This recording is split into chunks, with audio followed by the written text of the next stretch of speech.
Welcome back to my channel, Tangerines Over the Rainbow. It is me here, Maxine. Maybe some of you are aware, but I've been really struggling mentally lately, and I want to start a new crafting project that's just going to make me feel nice.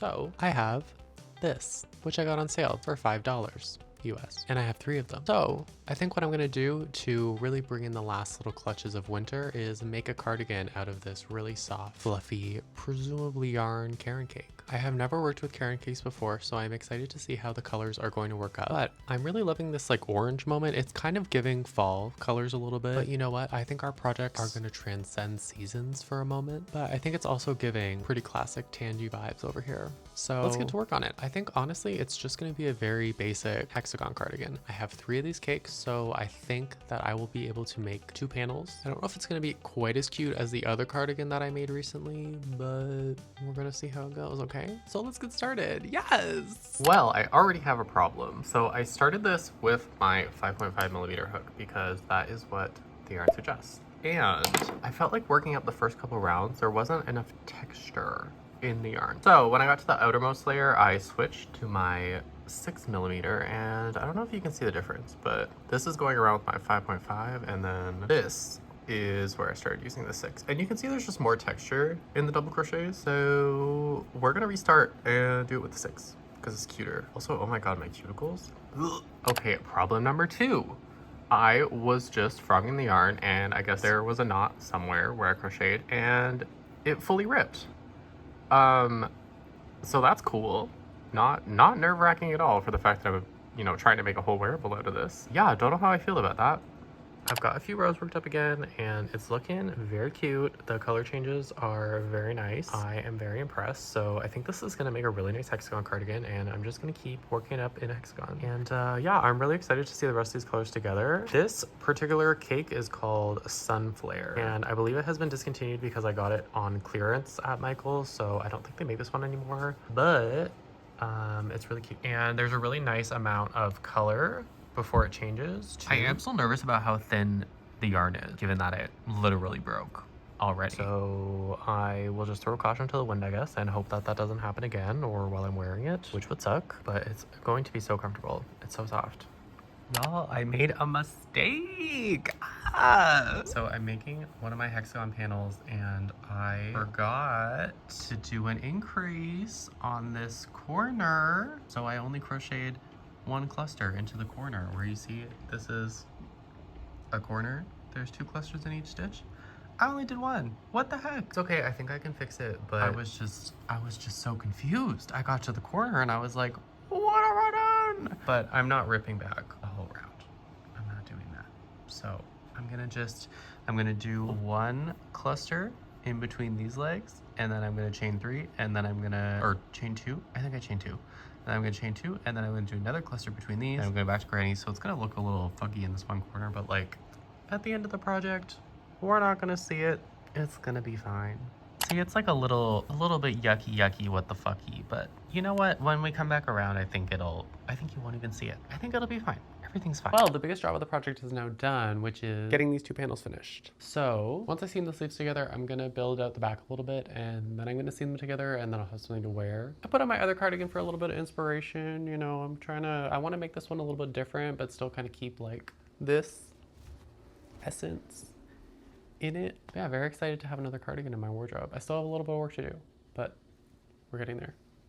I don't even know what this is, but this just happened as I'm trying to join the sleeves. I don't even know how this happened because I already weaved in the end. So that's really great. Totally not about to crash out about this. She's on my body. This is good. A couple things didn't go right along the way. It happens.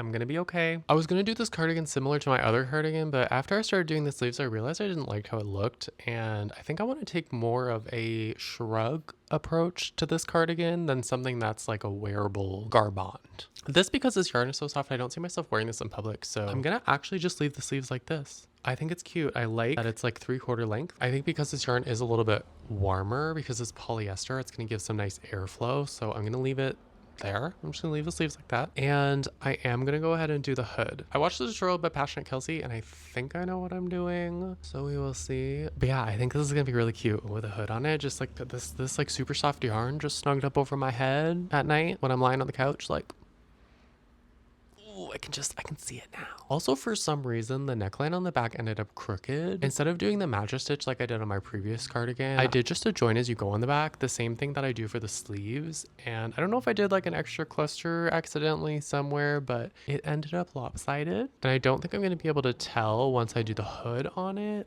but it's there. And I decided not to fix it because honestly, I don't really know how to fix it because I don't know why it ended up like that. So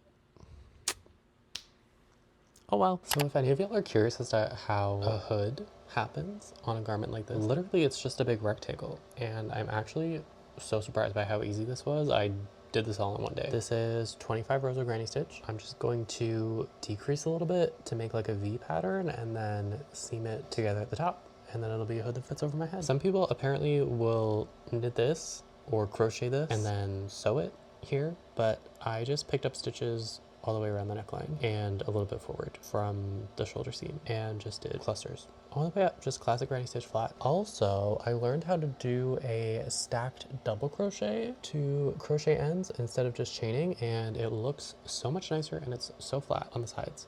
I don't know how I haven't known how to do that before, but now I do and I'm really happy about it. Well, we very excitedly have a finished product. I decided to do a single crochet border all around the cardigan, including on the ends of the sleeves.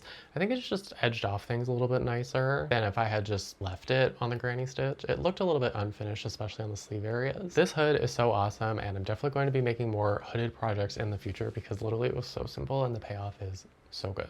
I have this much yarn left when all is said and done. I have about 3/4 of a cake left and a spare little ball that I separated from one of the main cakes, and then this leftover bundle of orange yarn, which is just from the first cake that I did. All that's left over from that one. I'm not sure exactly what I'm gonna do with this leftover yarn, but I'll just save it for a rainy day, I guess. I don't know. I do want to take a little bit of time to review this yarn. This is a synthetic fiber. The Caron Cloud Cakes are 100% polyester, so they are going to be quite warm if you are making garments with them. I feel like this cardigan is a good project with it because it's granny stitched, so naturally there's going to be some holes in it, and obviously I didn't finish the sleeves, and there's a big gap in the middle, so it's still going to be breathable. But I do feel like this is quite a warm cardigan, so I don't necessarily think this yarn is going to be super versatile. It is very soft and feels very good on my skin, so it's the perfect yarn to make a comfy project like this if you're looking for something to wear mostly inside the house, I would say. I will say I do not think that this yarn is beginner friendly, and that is because it does not frog very well. I did make a couple of mistakes and had to rip back a few times, and every single time that I ripped back, the yarn knotted itself and just ripped. Also, speaking of knots, there were factory knots in all of the cakes that I used. And finding a factory knot is always disappointing, but the consistency to which I found the factory knots just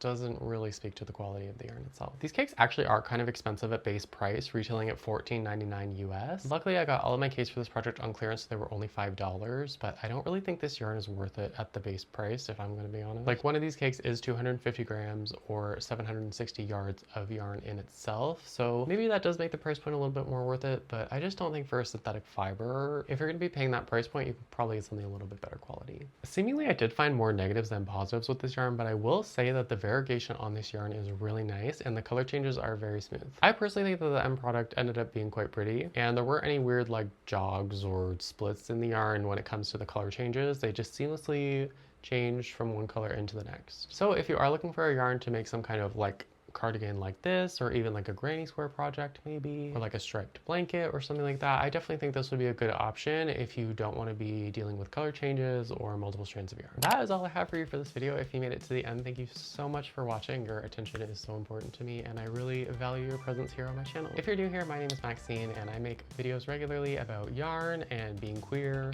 and everything under that sphere of life. So if you are a queer person or someone who likes fiber arts or just a fierce ally who likes consuming queer content, I hope that you will subscribe and stick around because I would be most happy to have you. Okay, bye.